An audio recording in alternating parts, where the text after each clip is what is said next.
I'm the Big Willey. This is Bringing Out the Dead and Friends. Welcome to the show. We're going to be listening to the album, A Talk with Jerry Garcia, a 1982 interview with Joe Torito and Jerry Garcia that took place in Jerry Garcia's living room. A recording of the interview was released 14 years later in 1996. We're going to hear this recording of the interview along with some tunes from the Grateful Dead and recordings of Jerry Garcia between parts of the interview for your listening pleasure here on Bringing Out the Dead and Friends. And then, oh, that's good. That's nice to know.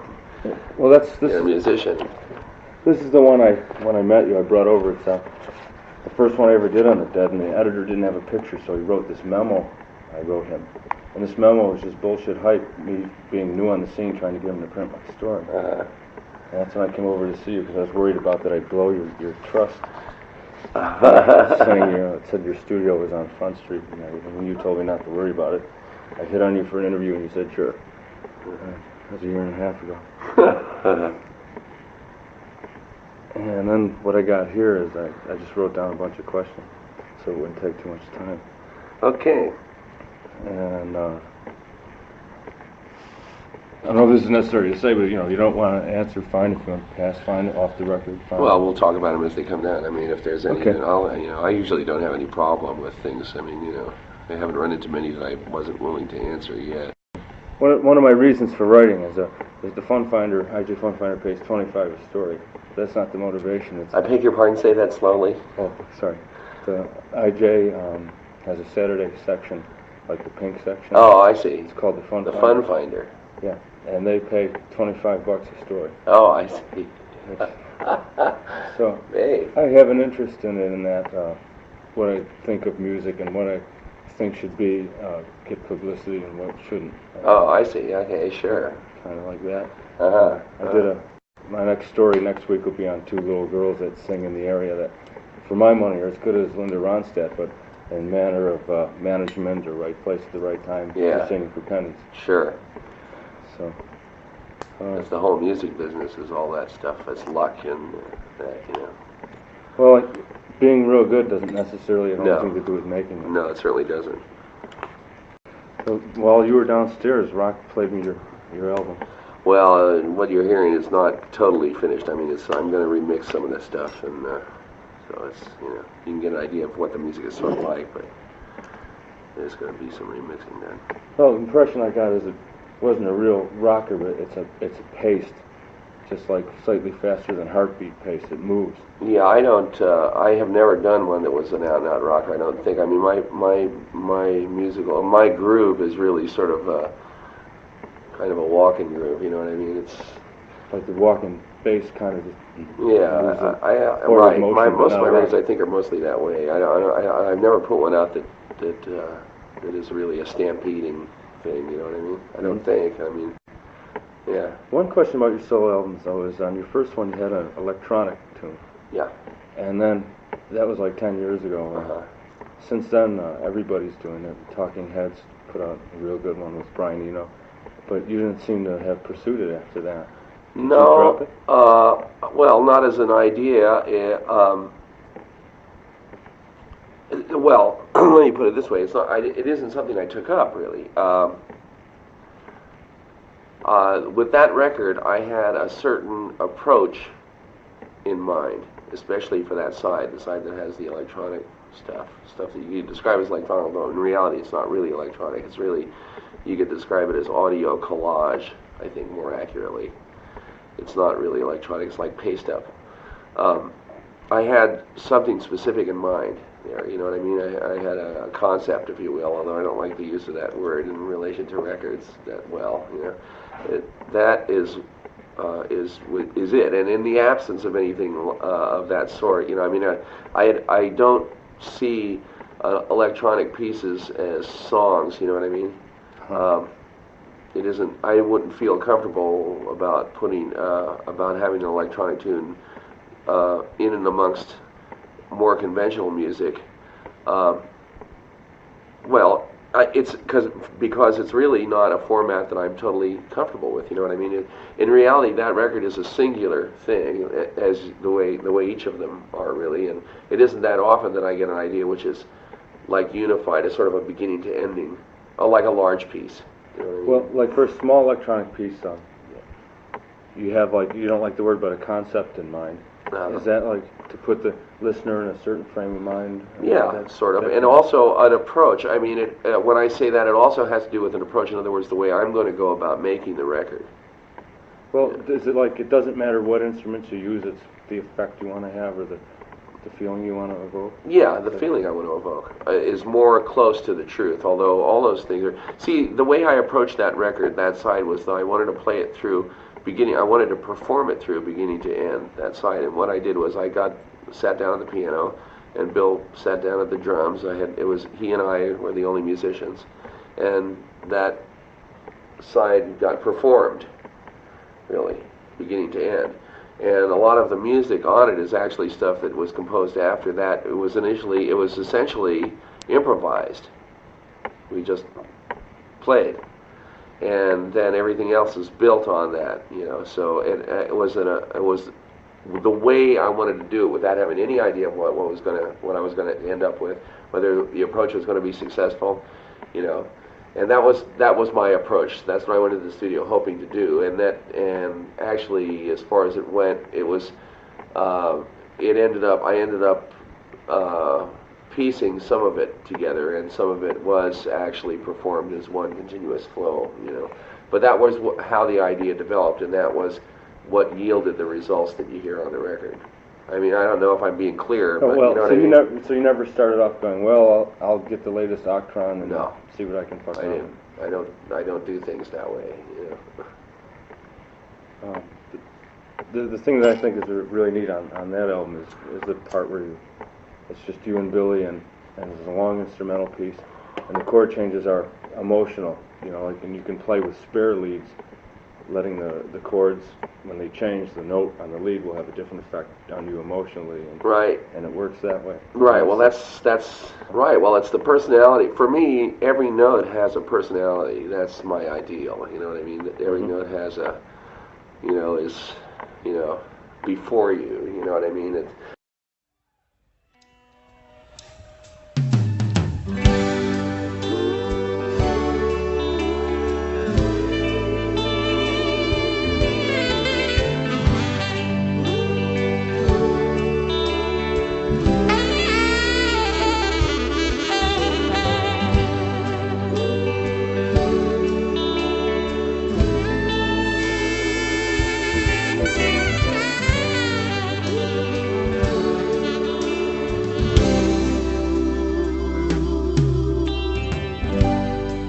Mama, take that badge off of me. I can't wear it anymore. It's getting dark, too dark to see, and I feel like I'm knocking on heaven's door.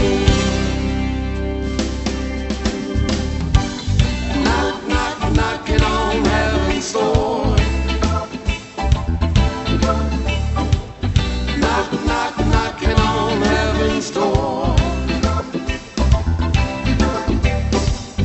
Knocking on heaven's door. Knocking on heaven's door.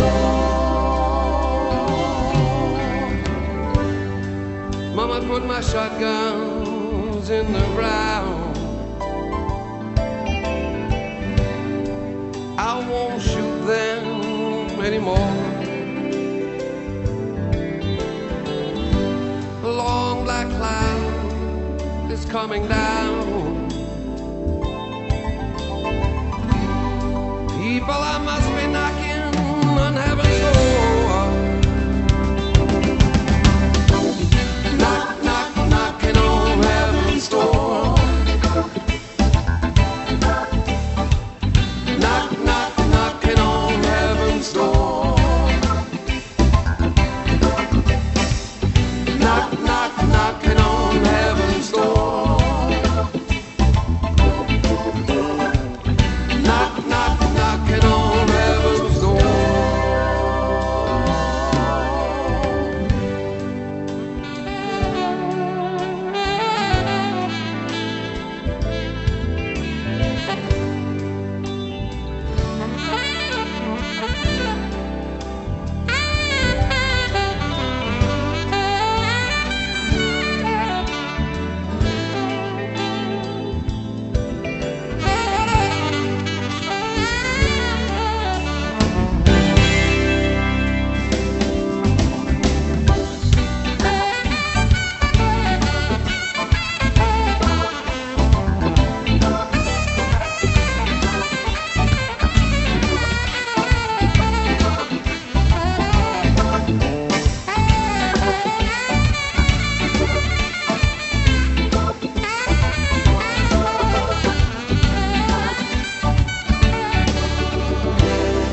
right then anymore. The sun is setting down in Hollywood skies. People, I must be knocking on heaven's door. Knock, knock, knocking on heaven's door. Knock, knock, knocking on heaven's door. Knock, knock, knocking on heaven's door. Knock, knock, knocking on heaven's door.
Mama, take that badge off of me. I can't wear it anymore. It's getting dark, too dark to see. People, I must be knocking on heaven's door. Knock, knock, knocking on heaven's door. Knock, knock, knocking on heaven's door. Knock, knock, knocking on heaven's door. Knock, knock, knocking on heaven's door. Knock, knock, knocking on heaven's door. Knock, knock, knocking on heaven's door. Knock, knock, knocking on heaven's door. Knock, knock, knocking on heaven's door.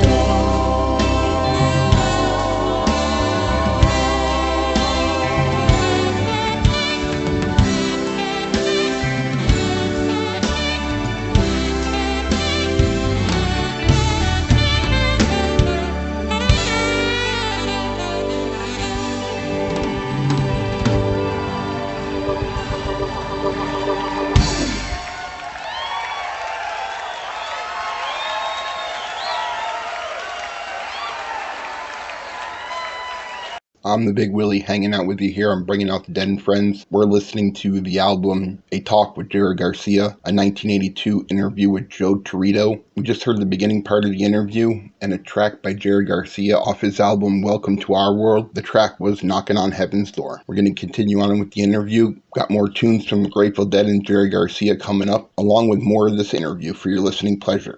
Every note has its emotional impact, and like that. That's my approach to the guitar play. To the guitar has been to I've made it an effort to develop my technique in a way so that you enunciate each note. You could say, each note is like spoken rather than notes aren't in. I try not to have notes gratuitously, but everyone has to have an impact. Speaking out, it's like speaking clearly. Well, I read somewhere a long time ago that I think you said at one point you had to forget everything you know and relearn the guitar. Oh yeah, I've done it a couple of times. I mean, it's actually an ongoing process. Now, is that the kind of thing where, like, the safe spots to hit in the key, and so you pick up your grid patterns, and the grid starts determining what you play more than what you want to say. That's right. That's what you want to get away from. You want to get away from those being trapped by the mechanics of your technique. You know what I mean? How does one do that? Well, for me, it's an ongoing process, and I wouldn't know how anybody else would do it. But the way I do it is that I check myself and see whether I'm finding myself getting repetitious. Whether certain things are I'm playing them because they come easily to me rather than because I'm hearing what they are. So it's like when you're playing the lead, you have to be really discipline yourself to be right in the present. Well, yeah, in a way, but for me, that really means not being there, and it doesn't mean being there. It means not being there. You know what I mean? It's like an absence of myself. If I'm there thinking too much, I find that's objectionable to me. I'm not getting off. When I'm really getting off is when I'm listening to it as it's happening, and it's having the effect of surprising me because of by virtue of that it has a flow of its own, which I am almost able to step back and dig. You know what I mean? Oh yeah. That's for me. That's the alpha moment. You're sitting on the ceiling watching yourself play. Yeah. Or you're just somewhere and you just kind of know your own. That's what I like. That's the space I like to get to. Yeah. Well, I think that's what I don't want to use any catchphrases, but like the Grateful Dead are all about, and why there's so many people that keep coming over and over again and everything. And since I'm doing this in the IJ, I want to convey that to the readers. I just don't want to make a lost effort, and I want to make them understand. Right. Well, I think that's true. Everybody in the Grateful Dead basically has that kind of notion. That's probably the reason we've been together for such a long time, and that we're sort of drawn together, because that's like the good part. You know what I mean? That's the fun part. That's what's kind of what making music is all about, really. Yeah. And then when you tie the audience in and everybody seems to be on the same line. Yeah, it's just great. It's not something you do. It's not something I can do consciously. It's not. I'm not that great, or it isn't that kind of thing. It's this kind of thing that sort of you try to stay in shape for it to happen, and then hope that it happens. It's really that kind of thing more than, you know what I mean? It's not something you can turn on and off.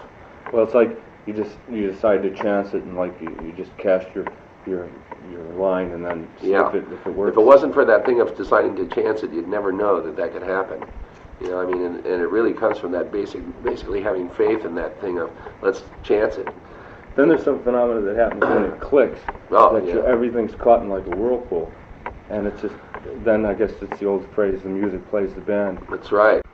And then you are genuinely amazed that maybe like later on when you listen to it, it's like listening to it for the first time. Oh yeah, well, and also when it's happening, it's I can be genuinely amazed. That's like a real great, that's a real great space. There's two spaces I like to be in playing. One of them is the thing of being totally absorbed.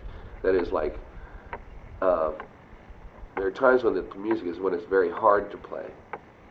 That I like to be occupied like that. You know what I mean? Challenged, if you is another way of looking at it. Like playing a real disciplined song or something? Well, not necessarily. It's just that when the music is happening at such a level of intensity or delicacy or balance or any number of other possible states, that you have to really be, you have to, for me it means almost excluding everything else, and just, that moment is the only thing that's happening. And the other thing is the thing of relaxing, being as though, being in a way as though I'm a member of the audience listening to stuff that's happening, being surprised at what's coming out, you know what I mean? And they're kind of two different states. I like them both for different reasons. But they both, either one of them, that's what I'm into music for, those two kind of spaces. These are rough approximations, because actually the experience is much bigger than that, really. But that's what they're most like, That's the closest I can come to verbalizing kind of what it's like. Uh-huh. And for me, it's key. There's a couple of requirements. One of the requirements is that I have to be well practiced. My chops have to be in good shape. That has to be there. Otherwise, either of those states can happen. And that's, as far as I know, that's the only way that I can really, and my stuff has to be working right too. My equipment has to be working right. Those are the two kind of requirements that you can do something about. The rest of it is stuff you can't, whether you'll succeed or not is not something that I know how to do anything about. Like when you're when the group is in the middle of one of these things, and say it starts to flounder a bit, yeah, and like somebody's waiting for somebody else to say, okay, take it this way. Yeah. Do you feel like when it's really connecting and the whole audience is like riding the crest of a wave with you, or when it's floundering, does that come to you from the audience? Do you feel like we're all in this together? Well, yeah, to a certain extent. But I got to say really that it's more here, you know what I mean? And there's also levels of that. I mean, one opens out into the other. They spill over into each other. So it's like sometimes those moments when it's floundering, perhaps, I mean, I might be locked more into what I'm doing, and then moments when it's like moving gracefully, it's like I may be farther away from it, you know what I mean? It's like happening of its own accord. But these things are all, pretty subjective, and there's also like an infinity of gradation between all these states of consciousness and relationships between the audience and the player, and between all the members of the band as well. So there's a whole, for me, there's these hierarchies of relationships that sort of go outward. The primal one is between me and my instrument. That's like A. And then B is between me and my instrument and the rest of the band, which is immediately much more complex. And then there's all of us in the band and the audience, which is that much more complex. They're sort of, they fit inside each other. In other words, if I can't expand beyond the basic relationship of me and my instrument, I'm not going to ever even hear the band. You know what I mean? I'll be spending all my time just trying to play. Well, in your monitor system, do you get everybody? In my physical location on stage, I get everybody. Yeah, sure. I mean, that's part of I've heard what. things like, well, sometimes the lead guitarist only gets the bass and the drum. That happens in some bands, but in the Grateful Dead, we've made every effort to create a physical setup on stage that allows us, with the addition of monitors and whatever, that allows us all to hear the whole band. Because with our kind of music, I mean, it's essential that everybody hear everybody else. It's essential. You can't ignore anything. I read a while back, you did a concert in somewhere in New York State, one of the universities, I think, and everybody got on the same wavelength, and somehow, somewhere else, another location, maybe 100 or 200 miles away, with electronic instruments, somebody picked it up as if it was a communal telepathic wave that was sent out. Actually, that was, what you've got is a sort of a mythologized version of something we actually took part in. It was actually an experiment having to do with the Dream Lab in Brooklyn. A friend of ours, Stanley Krippner, is a doctor, is sort of the head of that, and there are these experiments they've been doing that are basically sending experiments. They've done them in all different kinds of situations. So there was one circumstance where what we had was there was a slideshow going on while we were playing, and the audience and even a message to the audience. There was a guy sleeping in this lab, his name and everything, and his location, and we're trying to send some of these images to him, So then when we were playing, they flashed some of these images on the screen, and this is written about in a book, incidentally. There's a book in which this experiment is elucidated, and it was successful. It worked. The guy received the images. Mm-hmm. And that all ties in with when they say that the Grateful Dead aren't the people who do what they do best, or the only people that do what they do. It's funny because Band Magazine, when they did the big interview thing with you, they kind of feel they have to justify it to all the people who give them a hard time about printing the Grateful Dead interview. Yeah, right. And they say, well, they're the only band that does improvisational rock,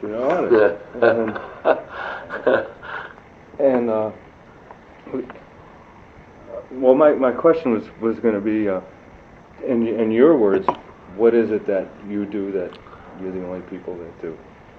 Well, I don't know that we're the only people that do it, first of all. I mean, I think that it really is, that the thing that we do is part of what music is all about. And I know that some of my finest experiences as a member of an audience have been on the receiving end of similar situations in performance, you know what I mean? So as far as I'm concerned, the high end of music, one of the things that music is about is its ability to communicate in an extraordinary way with people, you know, and that's, I mean, that's one of the things that music is, why it exists, you know. Well, I think so too, and it disturbs me to a certain extent to go to a concert and see a band that's on stage, which is like 3D TV. They're there, and you're in the audience, and everybody can go to hell. Yeah, but when it's I remember when being a teenager seeing the Grateful Dead at the Fillmore, that the band was just one element of what was going on all around. Right. So you didn't have to sit there and watch TV. Right. You just had everything happening. And I thought, well, that's the way it should be. You know. Us too. That's what we thought too. Yeah. And then, you know, then you get press or people criticism like, oh, the Grateful Dead are just old hippies or dinosaurs, or the concept's outmoded. But I wanted to disagree with that in a way, not only to say, yes, I'm an old fart, but to say, no, wait, there are elements like, okay, and you can't have Haight-Ashbury with 9 million people from all over the country just coming to hang around. Right. You're going to get more takers and the ecology collapses. That's really what happens. You know? So, okay, so that's all dead in that sense. But let's not dismiss everything offhand. There are things that happen then that are timeless. Now, I saw Ken Babbs talk on Neil Cassidy the other day. Yeah. And for me, the prankster movies, you know, they might have been zonked on acid or they might have had 2 beers. I couldn't tell the difference. Right. Who cares? The point I got was, I saw Babbs, I wanted to check out where he's come from, and I saw intelligence, warmth, and a sense of humor. Right. And I think, well, this is what counts, and this is what maybe it was all about in the first place.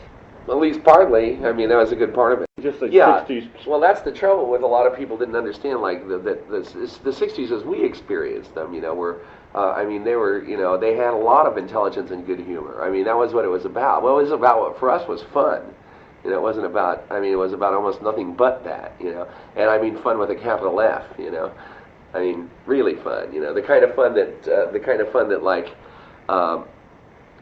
cops your imagination, you know, and is as fun as you could hope for fun to be. That was what the idea is sort of about, you know. Music, and I mean, as far as whatever we do, you know, the fact that we have an audience, which is, you know, I mean, we have a lot of people in our audience who are like the 16-year-olds of today, you know, and what we're doing is no mystery to them. They experience it just like anybody does. You know what I mean? It's like the thing that we're doing is, I mean, as far as I'm concerned, it's part of what music is about. You know, it's not. Well, I have a question on that too. That another criticism is you just can't say everybody. You know, it's an old fart trip.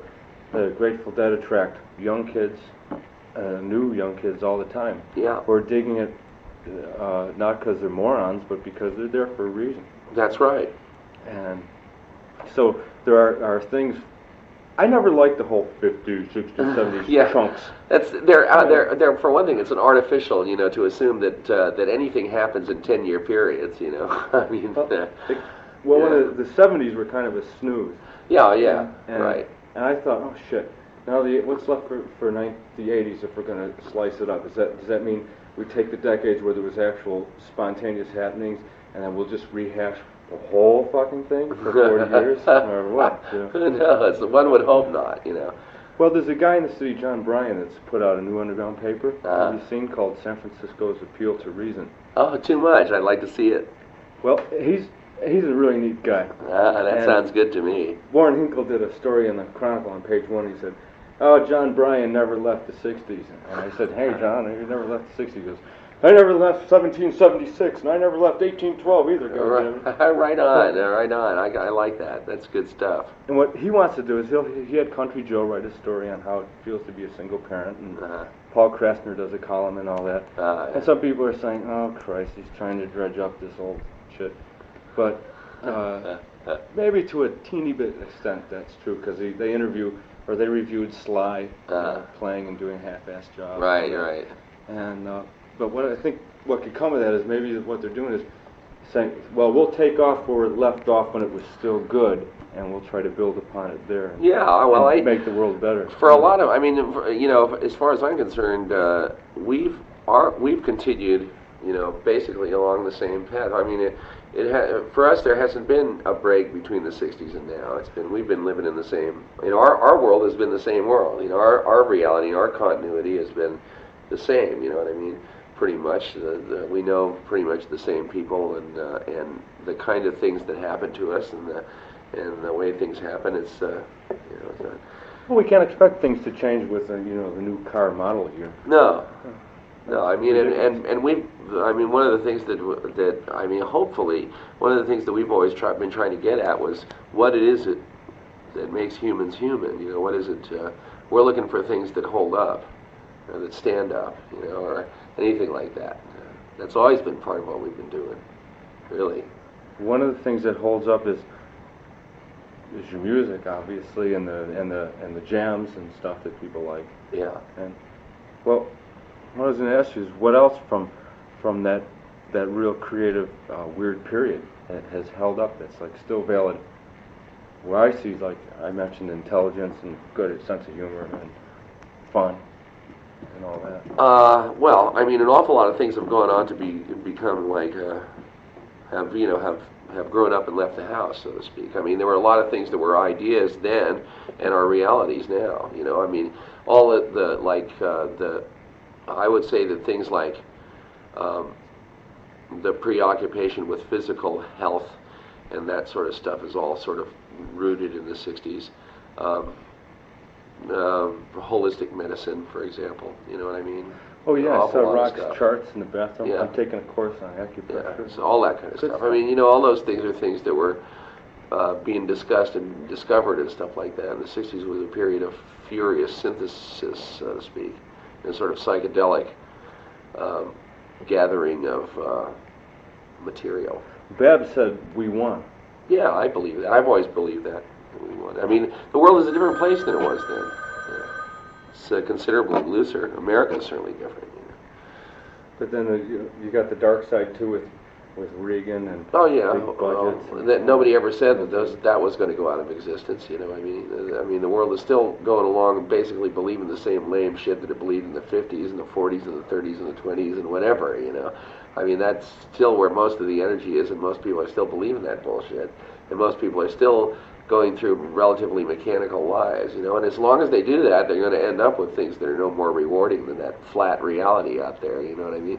But that's their problem, that isn't because of lack of alternatives or because there aren't other possibilities, but it has to do with really the breakout of the individual human. It doesn't have to do with structures and institutions and that crap. That stuff will always be that way. Bureaucracies will always be bureaucracies exactly the way they are, that as long as you let things happen unconsciously like that and let reality cruise along that way by believing that sort of statistic consensus stuff out there, that it's going to be like Frankenstein's monster. It'll have a life of its own, and there'll seem to be nothing much you can do about it.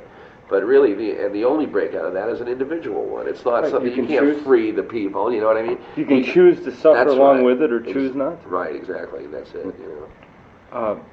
The first time I ever heard of Nam Myoho Renge Kyo was in a Crumb comic, Schumann the Human, where the guy was just making an ass of himself. Mr. Natural took his money for a hamburger. Yeah. And my girlfriend's into it. Oh, right on. Yeah. And so I respect her. So I would. Okay, she's got to go chant in the morning. She's got to chant in the evening. That's nice. And I thought, well, Jesus, the whole world's going to go great because you're going to say these words. Well, whatever you need, I mean, whatever you think you need is fine with me, you know what I mean? They all represent disciplines. I believe that anything that you can believe in and focus your attention on to any great degree and put your whole self into will work for you. It's only a matter of time. But I've seen it work for people in every conceivable discipline, you know what I mean? Because a lot of my friends went off into the spiritual world, and they have wonderful lives behind it, and it's because they have some way to measure themselves, in a day-to-day way, and then you can do it with anything that's a discipline like that is a way to measure yourself. Choose your mumbo jumbo as long as it works. Right, and anything like that you put energy into, it'll never burn you. I mean, it always has to do with it works as well as you apply yourself to it. I mean, for some reason, we humans like to have forms, of some kind. So, and my belief is any form will do. It's the human that fuels it, you know what I mean? Yes. been reading this. She gets this newspaper, World Tribune, and I've been reading. They always say, yeah, you got to chant this every day and do this and that. So I glossed over that part, read what they got to say. Right. And it all rings really true. So now it would be really unfair of me to say, yes, the Grateful Dead reflect Orthodox Buddhism. It wouldn't be fair, and I won't do it. Right. But there is a similarity in what you said about, the change comes from the individual. Yeah. And the individual makes the world better. Sure. And the cause and effect and all that. Right. And I think that's what maybe, when I want to tell the people that read the IJ, is that the Grateful Dead do that nobody else does, is that it's just not some slob rock concert. No. You can have it that way if you want to go there that way. Right. But people generally don't. No, well, what we've done is basically we said, well, maybe there are forms out there that if you apply yourself to, they'll work great for you, but why don't we just come up with our own? And we did that as an act of faith, and it works for us, So, I mean, that leads me to the conclusion, more or less, it may or may not be true, that people can make a choice and even invent their own forms, and if they can apply themselves to them more or less rigorously, it's going to work. I mean, they're going to cough up results, you know what I mean? Yeah, you can read a little bit of Alan Watts and say, oh yeah, this is good, and read a little bit of this and say, this right, will work. synthesize your own, whatever, Yeah, I believe that totally, I did an interview with Nick Granatitis. My description of him would be a lovable old grouch. Right on. He's such a fart, Yeah, right, a crank. And I was talking to him, I was talking about the blues, and he was telling me, yeah, the guys he really liked were the Chicago guys in the 50s, and blah, blah, blah. Right. And he said, well, yeah, no matter what you do, once you're past 30, you're just working. Yeah, that's the way it is with him, I guess, But for me, it's been like, I mean, this whole life is like a breakout, For me, this is like a pass, It's like, suppose you had a life in which you could do whatever you thought would be the most fun to do. That's what my life is like. That's the way I feel about it. It's been an amazing. You having a ball? Oh yeah, shit, it couldn't be better.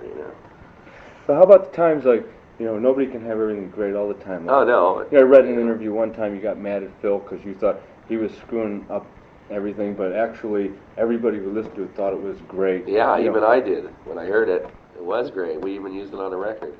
And sometimes it just doesn't.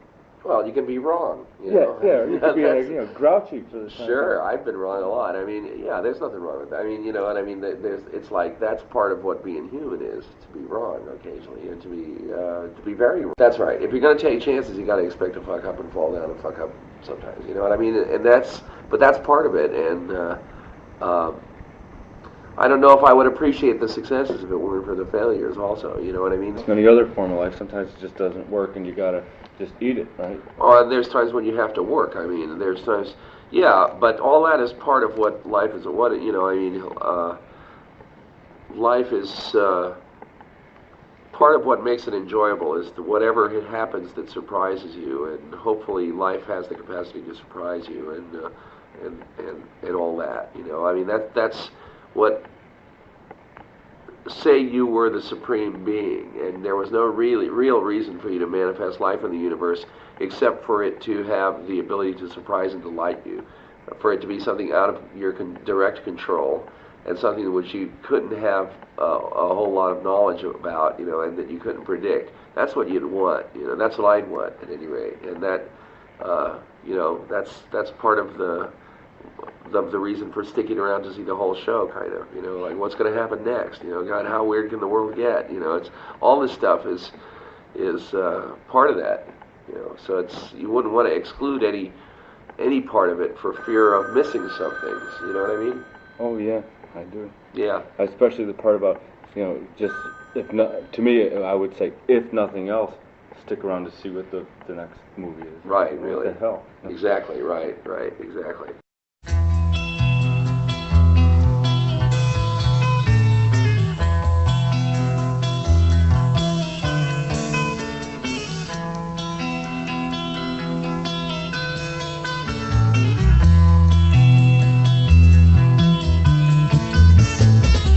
Trust reason, others trust in mind. I don't trust nothing, but I know it to my right. I'd say it once again now.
Bringing out the Dead and Friends. I'm the Big Willey. We're reviewing the album A Talk with Jerry Garcia, a 1982 interview with Joe Torito. We just heard more of that interview, followed by Playing in the Band by the Grateful Dead, off the album Trouble Ahead, Trouble Behind, live 1971. Got more of the interview coming up for you here on Bringing Out the Dead and Friends. And in the realm of psychedelics, in the BAM interview, you say life would be pretty dull without them and limited. I think so, yeah. Geez, I'd say so, yeah.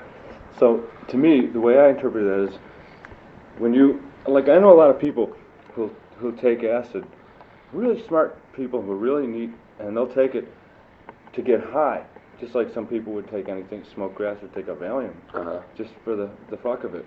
And I was wondering, with you, like, every time you do it, is it something you learn from, or do you also just take it just to, I think I'll get high tonight? I've had it go both ways, but for me, there was a definite period of time with psychedelics, and sometimes they don't let me get high. Sometimes all I can do is sit down and shut up and learn my lesson. You know what I mean? I don't have any real control in the matter.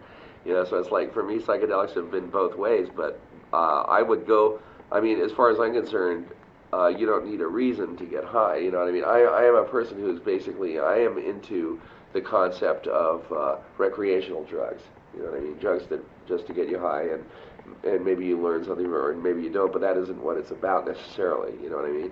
In other words, I would be thankful there were psychedelics even if I didn't learn anything from them, but only got high, you know what I mean? Yeah. Yeah, so it's, for me, that stuff, all of that stuff comes as additional surprises in terms of consciousness, because I would have never been able to anticipate, any of the things that I've experienced with psychedelics. I would never have been able to invent them, surely. I would never have been able to anticipate that I would have, that I could have had those kinds of experiences. They're all extra. They're all like extra stuff. So, and in that spirit,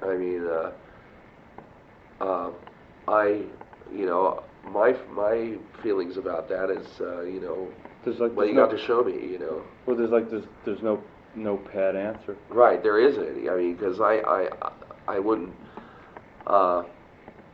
come back from a psychedelic adventure of some kind and say, hey, listen, I just learned the secrets of the universe. You want to learn it? I wouldn't, it isn't transferable knowledge or information of that sort as far as I'm concerned, but it's definitely, experientially, it definitely expands. It's expanded certainly the limits of my life and this body and my consciousness and everything way the fuck out there, So all that is, like I say, it's all extra. Well, it's humbling sometimes, Oh, jeez. Humbling. It's downright humiliating. Well, I think people, a lot of people smoke grass just routinely. Yeah. And they act the same when they're high than when they're straight. It doesn't make any difference. And I would wonder about that and think, well, after a while you do get used to it, because I used to do a lot, and you can carry on just the same when you're stoned and everything. And I thought, well, maybe that's deprecating a little bit, because sometimes when I get stoned, it's like, every time I get stoned, it's like, this is absolutely separate from the day-to-day internal dialogue and the way we program ourselves. Yeah. And so that's like a shock. Right. And so you have to go, set this time aside and look. Well, that's if you're when a I pot feel. smoker, then you take acid and you get that. You know what I mean? I think, for me, I like to have that too, the extraordinary. I couldn't see, for example, reducing the psychedelic experience to the normal. You know what I mean? That to me is. Well, then let me ask you this: the people that smoke all the time, do you think they just get into it and it's just everything just is the same? No, I don't think so, because I don't think that I know that I'm not in a position to be able to generalize about people no matter what, and I know that the times when there have been times in my long periods, years in fact, in my life when I smoked lots and lots of pot every day, all day long, and I felt that I enjoyed it, and I got high, and it was good. It was, I got off on it. It's very hard for me to say whether other people are doing what they should be doing or not. You know what I mean? Especially as far as drugs go. That's, to me, is so individual of a thing that I just wouldn't presume. To me, it's an ongoing question, and I mean, I might turn out to regret everything I've ever done sometime in the future, but it hasn't happened yet, you know what I mean? But it's still, nothing that I've experienced has made me feel so totally 100% convinced that I would presume to start telling other people what they should or shouldn't do, you know? I haven't gotten that far. Mm-hmm. I hope I don't get that far. You know? I see. And your new album, is Billy on drums through the whole thing? No, the new album is Ron Tutt playing drums. Your voice sounds real strong. It sounds smooth, and thank you. Well, that's quite a compliment. Well, quite frankly, I was a little worried about it because I know you smoke a lot, yeah, non-filters and stuff. That's right. And I noticed, like, if you listen to your first albums, your voice is it's thicker, and it's thinned over the years. Yeah, and I like it better grainy. I'm glad it's gotten to be a little grainy. You know, I don't like the way it used to sound. Well, it had a bulge to it. Yeah, I didn't like that. No. No. So, well, I was wondering, with this album, I wonder if it'll just get, his voice will just be so thin. No, and like the 8-track, but I think my singing is better than it's ever been. Actually, I mean, I think I'm starting to become a singer. Are you a throat singer or a diaphragm singer? Both. I'm both. I breathe pretty well. I don't wear out my voice. My voice is not very worn out. I don't I rarely I rarely lose my voice on tours and stuff like that. Very rarely. Only when I actually get a cold or actually get some kind of infection. I rarely irritate it. It just doesn't happen because the one time I took a singing lesson, I learned how to breathe. That really did it. That for me, that really did it. It's been something I would, Mm-hmm. Well, it sounds good. Oh, thank you. It sounds neat. Everybody looks at Jerry Garcia as a guitar player. Yeah. Lead player and stuff. But since you sing a lot, I mean, you must give a lot of thought to it. I never used to. I mean, it's one of those things I sort of got into kind of by default in a way. I've never really thought of myself as a singer, but in the last couple of years, I feel that I'm starting to get a little singer consciousness insofar as that I'm starting to learn what it means to sort of be inside of a song. It's a hard thing to explain. It's because it's a delicately balanced point. Another one of those delicately balanced points that I'm not always able to achieve, but I think I'm getting somewhere as a singer. I'll suffice it to say that. Do you ever, in the course of the Grateful Dead or your solo albums, whenever the press writes about you, they say, yeah, they got a great following, even though they never had a single. Yeah. Have you ever tried, or if you haven't tried, has it ever occurred to you to set out and go, okay, I'm going to craft a Frankenstein single, and just for the fuck of it, to get 1 million selling 45? We've done it repeatedly. I mean, we've actually tried to make that in mind. We've done it lots of times. But it's just, I think that the real truth of the matter is that our concept, I mean, the thing that we like, that our version of a single is just not the world's version of a single. You know what I mean? It isn't. I don't think about it much anymore, I must admit. I'm much more into making a record that I like, and I've been starting to get better at that. I just don't feel that there's much correspondence between what I like and whatever that single world is. I just don't think there is much. Although that's where I started with music. I mean, listening to the radio and everything. Regular records and all that. And, I certainly don't feel that my musical taste is that outside, but the practical reality is that seems to be the case. Yeah, I agree, and I just wondered, you guys being, you're pretty smart guys, just saying, well, just for the hell of it, let's digest what makes the top 40, let's find the formula. And it's a science approach. Yeah. I don't think there is any science approach, to tell you the truth. I mean, there are formulas which everybody knows about. There are certain kind of formulas which everybody knows about, but I really don't think that that's the real crux of what makes a record successful. I really don't believe that there is such a thing, even though there are people who approach it that way, and there are people who approach it that way and are successful. I still don't feel that you can, that you can just do that, really. And I for me, doing something like that would be a total waste of time. You know what I mean? It's like, for me, ideally, all that it'd all be the same thing. You know what I mean? In other words, if I'm going to work on music, it's not possible for me to work on something that I'm not emotionally attached to. You know what I mean? Yes, when I get into this, even though I've tried, I mean, I've even tried it with records like this record that I'm about to release.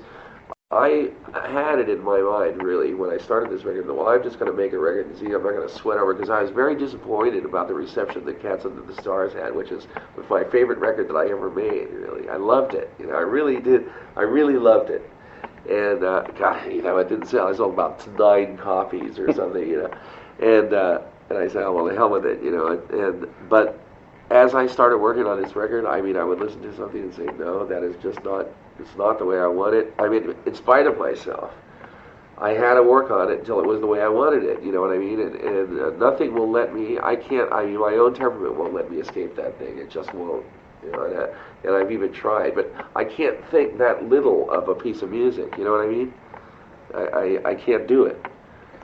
It would take maybe just take all the fun out of it.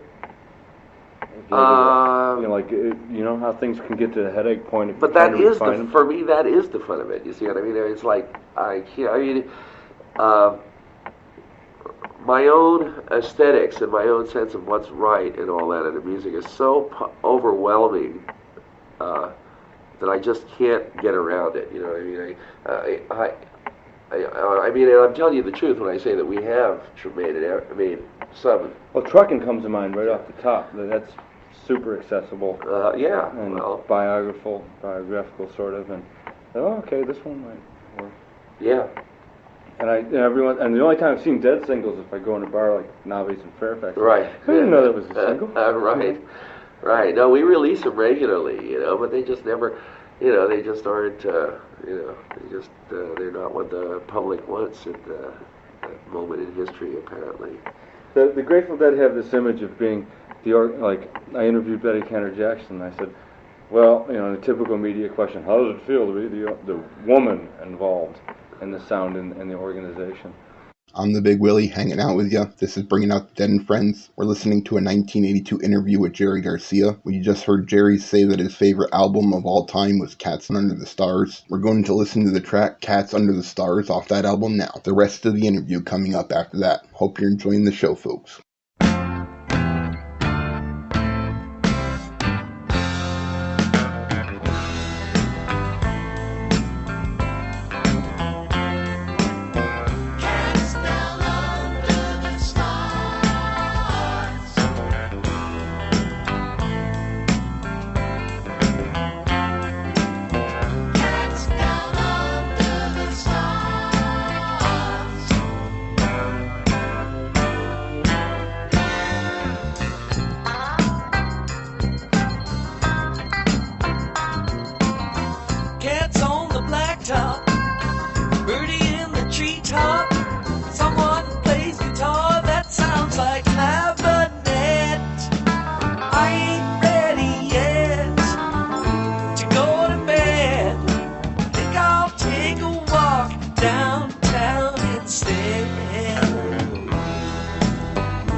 whenever you read about the Dead, you see this thing like you get this impression that it's this 18-unit semi careening down the road at 105 miles an hour wildly, just averting disaster by a hair. It's pretty close. Is it really? It's pretty close in a way. Yeah, sure. It would seem to me like, you know, in the world of business, you know, that you gotta like some days you gotta toe the mark and all that. Well, and we have our conservative elements too, but it's not. No, I mean basically, our situation is that there ain't nobody at the helm, you know, and we do. It's Does that amaze closer. you that it works? Well, yeah. Well, it does and it doesn't. I mean, it's no more amazing that the organization works. It's as amazing that the organization works as that the music works. You know what I mean? It's exactly the same principle, really. Essentially. You know? So I mean, my feeling is, shit, if I'd have faith in one, I'll have faith in the other. You know, I mean, it isn't surprising to me for that reason. Weir said in an interview once, he said he doesn't think there's enough good vibes in the world. Yeah, I go for that. I concur. Well, do you do any? I know, like, I called Rock the other day to see if I could do this interview with you, and he said I had to take Jerry to the veterans press conference, and that's it for the day. And do you do stuff like that? I don't think that makes the papers. Was that a conference for the Vietnam vets? It wasn't a conference. It was just a little news splurge, really, to sell more tickets for that benefit we're doing for the Vietnam vets. Yeah. When is that? I don't know, a couple of weeks. Okay, I'll find out. Sometime in the future. Yeah, it's at Moscone Center. Us in the airplane on this Starship are doing it. Oh yeah, that's Moscone Center. Yeah. So then you do believe you concur with Weir, and the band acts upon that and does things. Oh yeah, we do benefits regularly. Yeah, we do benefits for. Well, there's a lot of things locally that we support. Yeah, sure. We pay some. I mean, we are after all members of a community, you know, and you know, when it's possible to do something, we like to try to do something.